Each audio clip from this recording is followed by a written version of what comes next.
اعوذ باللہ من الشیطان الرجیم بسم اللہ الرحمن الرحیم۔ اب دو رکوع آ رہے ہیں انفاق فی سبیل اللہ پر، اور یہ قرآن مجید کا ذروہ سلام ہے انفاق کے موضوع پر۔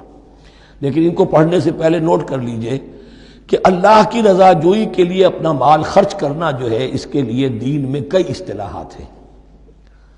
کھانا کھلانا، یطعمون الطعام علی حبہ مسکینا و یتیما و اسیرا، آت المال علی حبہ ذوی القربى والیتامى، ایتاء مال، اعطاء، پھر اس سے آگے آتا ہے صدقہ، زکوٰۃ، انفاق، قرض حسنہ۔ یہ 5-6 ٹرمز ہیں، لیکن ان ٹرمز کے اندر ایک تقسیم ذہن میں رکھیے کہ دو مدیں ہیں بڑی بڑی اللہ تعالیٰ کی رضا جوئی کے لیے مال خرچ کرنے کی۔ ایک مد ہے غرباء، یتامى، مساکین، محتاج، بیوائیں، ان کے لیے، یعنی ابنائے نو میں سے، یہ آپ کے معاشرے کے اجزاء ہیں، آپ کے بھائی بند ہیں، آپ کے رشتہ دار ہیں، آپ کے اعزا و اقرباء ہیں، ان کے لیے خرچ کرنا۔ تو یہ بھی اللہ کو بہت پسند ہے، اس کا اجر ملے گا۔ یہ بھی گویا کہ اللہ تعالیٰ ہی کے لیے آپ نے خرچ کیا۔ ایک عین اللہ کے دین کے لیے خرچ کرنا، انفاق کا لفظ اس کے لیے ہے، اور قرض حسنہ اس کے لیے۔ انفاق کے مال، انفاق فی سبیل اللہ، اللہ کی راہ میں خرچ کرنا، اللہ کے دین کی دعوت کو عام کرنا، اللہ کی کتاب کے پیغام کو عام کرنا، اللہ کے دین کی دعوت کو اس طرح ابھارنا کہ باطل کے ساتھ زور آزمائی کرنے والی ایک طاقت پیدا ہو جائے، ایک جماعت وجود میں آئے، ان کے لیے اساد و سامان فراہم کیا کرنا، تاکہ دین کے غلبے کی ہر مرحلے کے جو تقاضے اور ضرورتیں ہیں وہ پوری ہو سکیں۔ تو جو اس کام میں صرف ہوگا وہ ہے انفاق فی سبیل اللہ، یا اللہ کے ذمے قرض حسنہ۔ تو یہاں اصل میں اس کی بات ہو رہی ہے، انفاق کی۔ مثل الذین ينفقون اموالهم فی سبیل اللہ ہے، مثال ان کی جو اپنے مال خرچ کرتے ہیں اللہ کی راہ میں۔ عام طور پر یہ فی سبیل اللہ جو ہے، وہ سبیل پانی کی بنا دی، وہ بھی سبیل ہے، ٹھیک ہے، وہ بھی سبیل تو ہے، نیکی کا وہ بھی راستہ ہے، سبیل اللہ ہے، لیکن یہ کہ فی سبیل اللہ خرچ جو ہے اس کا بالکل مفہوم اور ہے۔ وہ صدقہ ہے، خیرات ہے، زکوٰۃ بھی اصلاً جو ہے وہ غریبوں کا حق ہے، لیکن اس میں بھی ایک مد سبیل اللہ کی رکھی ہوئی ہے۔ اگر تو آپ کے قریب اعزاء و اقارب ہیں، غرباء ہیں، تو ان کا حق فائق ہے، پہلے ان کو دی۔ بہرحال فی سبیل اللہ انفاق۔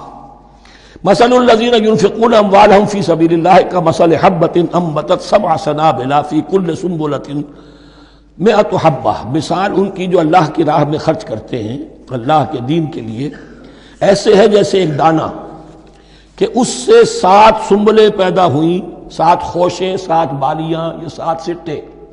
باجرے کا سٹہ ہوگا، کتنے دانے ہوتے ہیں اس میں؟ مکئی کا سٹہ ہے، اس میں کتنے دانے ہیں؟ فی کل سنبلۃ 100 حبہ، اس میں 100 دانے موجود ہیں ہر ایک میں، تو ایک دانے سے 700 دانے وجود میں آ گئے۔ اسی طریقے سے اللہ تعالیٰ جو بھی اس کے دین کے لیے مال خرچ کرے گا، اس کے مال میں اضافہ کرے گا، اللہ تعالیٰ ان کو جزا دے گا اور اس کو بڑھاتا رہے گا اپنے ہم۔ واللہ یضاعف لمن یشاء، اور یہ تو تمہیں تمثیلاً بتایا ہے، اللہ اس سے بھی دگنا کرے گا جس کو چاہے گا، صرف 700 گنا نہیں، اور جتنا چاہے گا بڑھائے گا۔ واللہ واسع علیم، اللہ کے خزانوں میں کوئی کمی نہیں ہے، بڑی وسعت والا ہے اللہ، بہت سمائی والا ہے، اور وہ سب کچھ جاننے والا ہے۔ الذین ينفقون اموالهم فی سبیل اللہ، پھر جو لوگ کہ اپنا مال خرچ کرتے ہیں اللہ کی راہ میں، ثم لا يتبعون ما انفقوا منا ولا اذى، پھر جو کچھ وہ خرچ کرتے ہیں اس کے بعد نہ تو تکلیف پہنچاتے ہیں نہ احسان جتاتے ہیں۔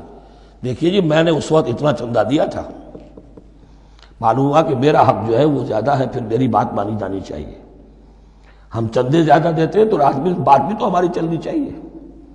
یا اگر کسی جو کارکن کو دیا ہے جو اللہ کے دین کے لیے کام کر رہا ہے، یہ بھی ان 2 رکوعوں کے آخر میں بات واضح ہو جائے گی۔ کوئی شخص اللہ کے دین کے کام میں لگا ہوا، آپ اس کو ساتھ تعاون کر رہے ہیں تاکہ وہ اپنی معاش کے اوپر اپنا وقت نہ لگائے، اپنا پورا وقت جو ہے وہ دین کی خدمت میں لگائے۔ لیکن اب اگر کہیں آپ نے اس کو جتا بھی دیا، اس پر احسان بھی رکھ دیا، کوئی تکلیف دے کلمہ کہہ دیا، تو جو آپ کا اجر و ثواب تھا وہ زیرو ہو جائے گا۔ الذین ينفقون اموالهم فی سبیل اللہ ثم لا يتبعون ما انفقوا منا ولا اذى، جو انفاق کرتے ہیں اس کے بعد اس کے پیچھے نہ تو جتلاتے ہیں نہ کوئی اور تکلیف پہنچاتے ہیں، لہم اجرہم عند ربہم ولا خوف علیہم ولا ہم یحزنون، ان کا اجر ان کے رب کے پاس محفوظ ہے اور ان کے لیے مغفرت ہے، ولا خوف علیہم ولا ہم یحزنون، ان کے اوپر نہ کوئی خوف ہوگا اور نہ کوئی ان کو حزن سے دوچار ہوں گے۔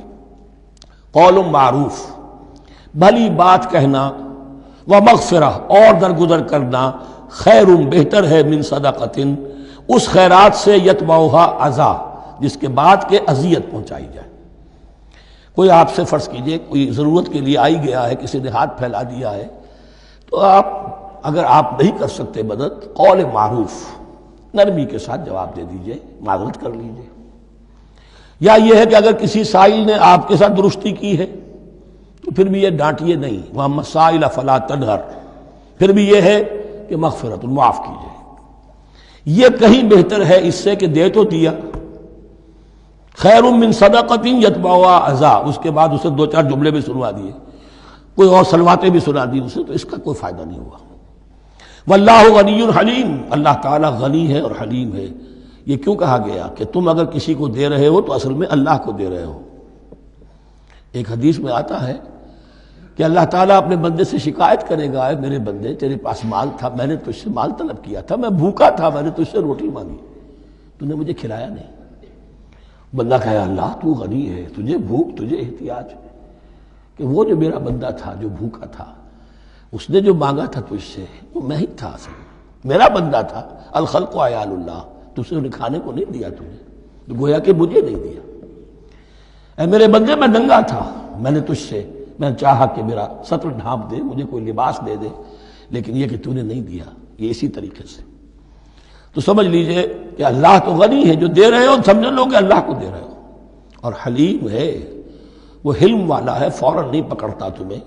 تم جو بھی کرتے ہو، جو دل سے اتری ہوئی شے وہ اللہ کے نام پہ دے دو، جو ردی چیز ہے وہ اللہ کے نام پہ دے دو، تو اللہ تعالیٰ کی غیرت جو ہے اسی وقت اگر جوش میں آ جائے اور تمہیں پیس کے سرما کر دے وہ، تو وہ کر سکتا ہے، لیکن نہیں، حلیم ہے، وہ دیکھتا ہے کہ میری توہین کر رہا ہے، مجھے دے رہا ہے اور یہ دے رہا ہے۔